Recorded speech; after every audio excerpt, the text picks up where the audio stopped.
Oh, baby doll. It's done did happen. It's happened. This is your sport. This is your 10-minute sports report. I am your host, Captain Boring. It happened.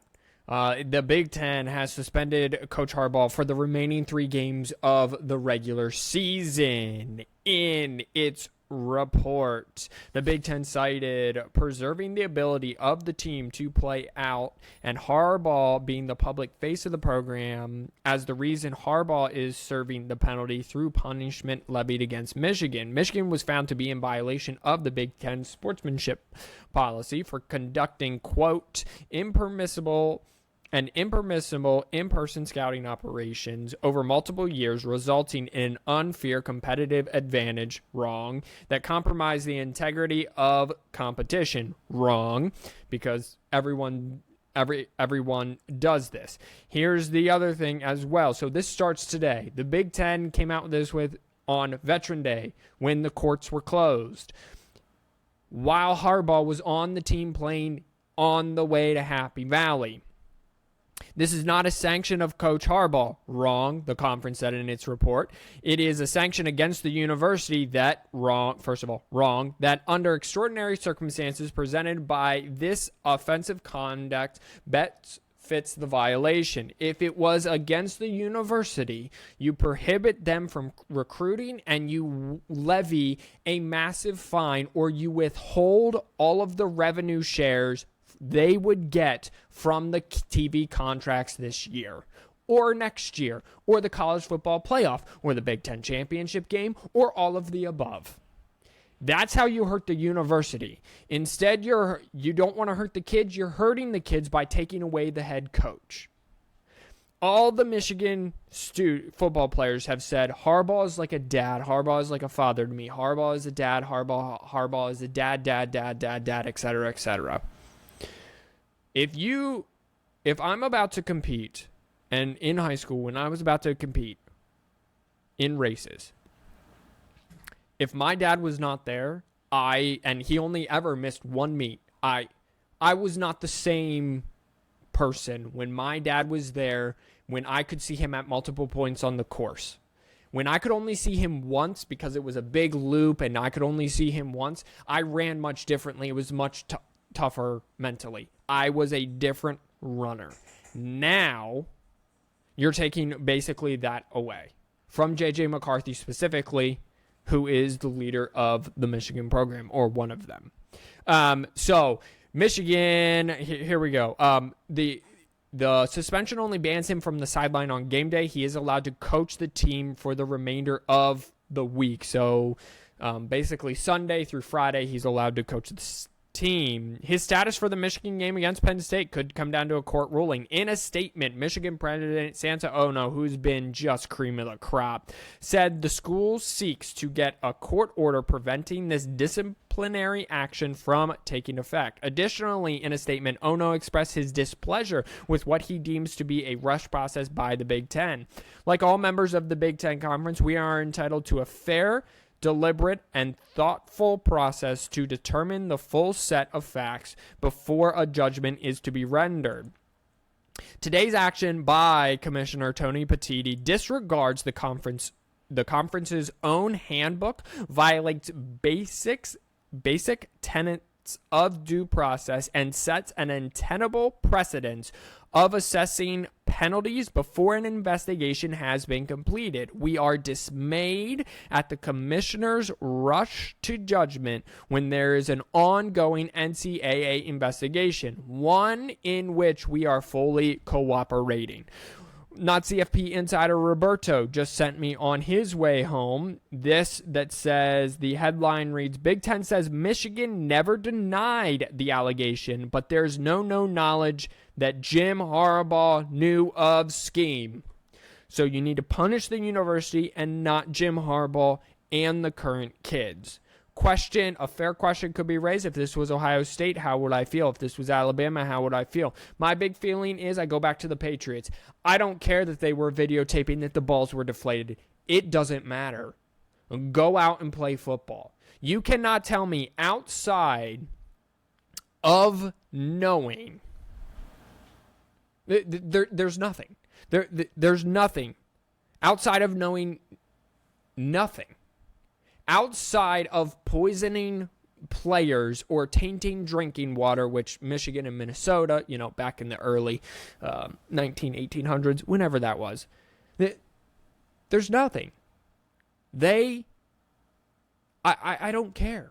You have to beat them on the field. You have to push people around on the line of scrimmage. Aiden Hutchinson did not need a signal to run over the offensive tackle of Ohio State. David Ajabo did not need a stolen sign to just rip around the right tackle of Ohio State. So it's very frustrating to me. I never cared with the Patriots.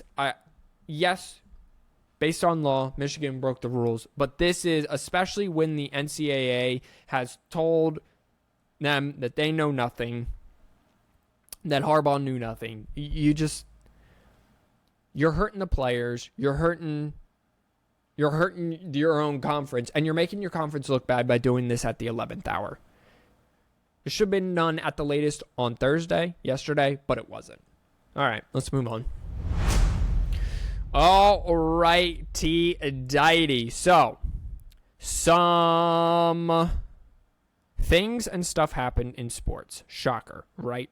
Let's go back to Wednesday night in the NBA schedule. So, the 76ers and the Boston Celtics played for the number 1 seed in the Eastern Conference. 6 games into the season, albeit. Philadelphia finally beat Boston behind 27 points from Joel Embiid. They beat Boston 106-103 in the battle for the 1 seed out west between the Golden State Warriors and the Denver Nuggets. The Denver Nuggets beat the Golden State Warriors 108-105.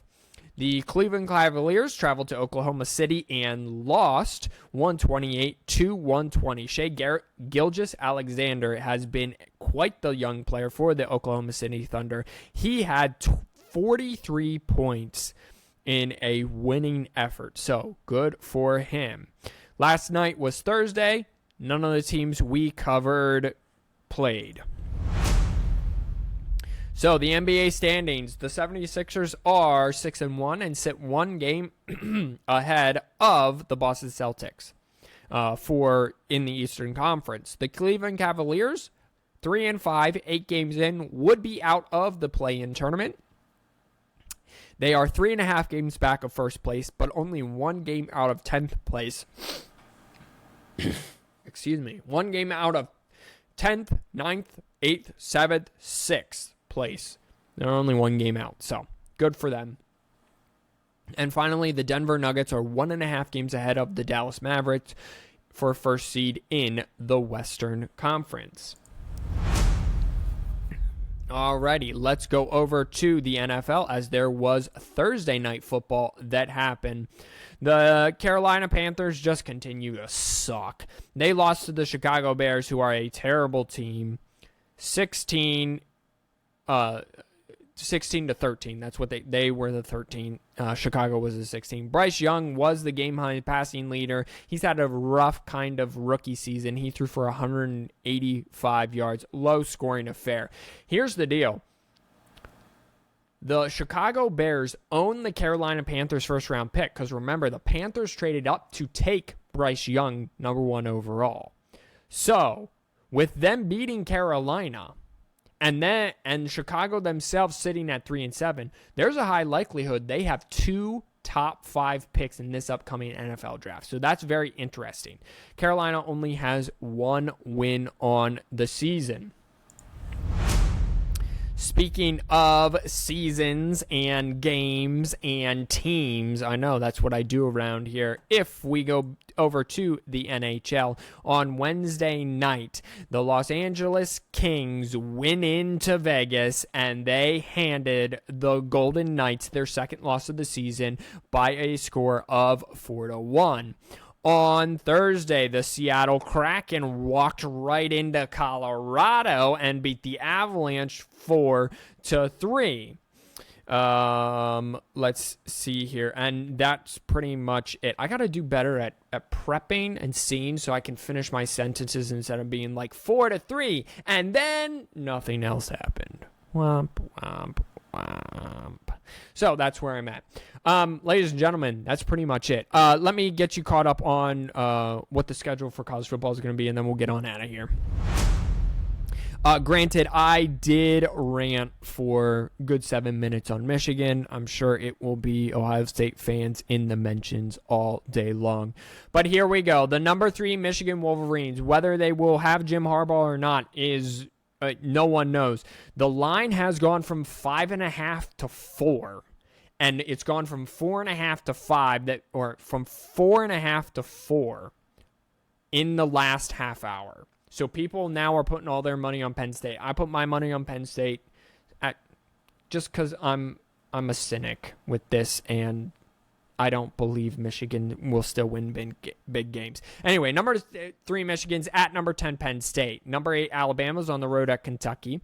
Number 16 Kansas coming off of 2 big wins, one at Iowa State last week, hosts Texas Tech. Tulane hosts Tulsa. Number 21 Arizona. Jed Fish, head coach there, used to be Michigan's offensive coordinator, is on the road at Colorado. Number 25, Kansas State hosts Baylor. Number 4, Florida State, in what should be a very entertaining game, hosts Miami. In one of the other games of the day and ranked matchups of the day, number 18, Utah travels to Washington. Pick Utah plus the 8.5, I think. I got them at 9.5. Number 13 Tennessee is going on the road to number 14 Missouri. I like it when it matches up like that. That's kind of cool, 13-14. Number 15 Oklahoma State is traveling on the road against UCF. They're only favored by 2.5 points, ladies and gentlemen, coming off of the last ever Bedlam win on paper. Can they come back down to earth and beat a 1-5 in the Big 12 UCF team? All of their losses have come in the Big 12, and they only have one Big 12 win. Rutgers travels to number 22 Iowa State. The over-under for that is 28. I would take that under in a heartbeat. Stanford travels on the road to number 12 Oregon State. The game of the day is where College Game Day will be, or again, one of them, but it's where Game Day will be. Number 9 Ole Miss goes on the road to number 2 Georgia. Ole Miss is fake. You take Georgia minus the 10.5. West Virginia's on the road at number 17, Oklahoma. Michigan State goes to the number 1 team in the country, Ohio State. That will not be a game for even half of a quarter. Number 7, Texas is on the road at TCU. Florida's on the road against number 19, LSU. Duke is on the road against number 24, North Carolina. And USC at 10:30 on Fox. Man, I want to watch this game, but I'm going to be sleepy by the time we get done, especially if Michigan loses, is on the road in Autzen Stadium at number 6, Oregon. And I think you take USC plus the 16. Thank you, everyone, for tuning in to another rendition of the 10-Minute Sports Report. I hope you have a wonderful weekend. Do not forget to tell someone that you love them and that they're doing a good job. May God bless you. Remember, God loves you. Always remember to wash your hands, you filthy animals. Will Harbaugh coach? No one knows. Find out Monday how the weekend of sports went. Until then, peace out.